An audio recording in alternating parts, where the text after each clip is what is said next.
Ay mga kapalpak, tingnan nyo po itong isang abroad na babae. Umuwi sa kanilang bahay. Tingnan nyo mga kapalpak, grabe. Galit na galit talaga. Tingnan nyo.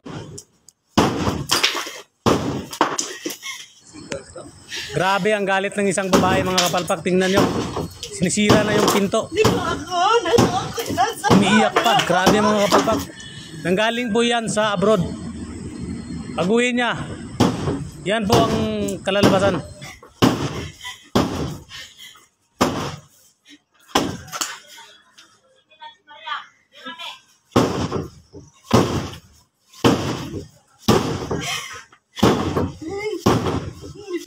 Sagdi, siraon niya. Bahay set niya.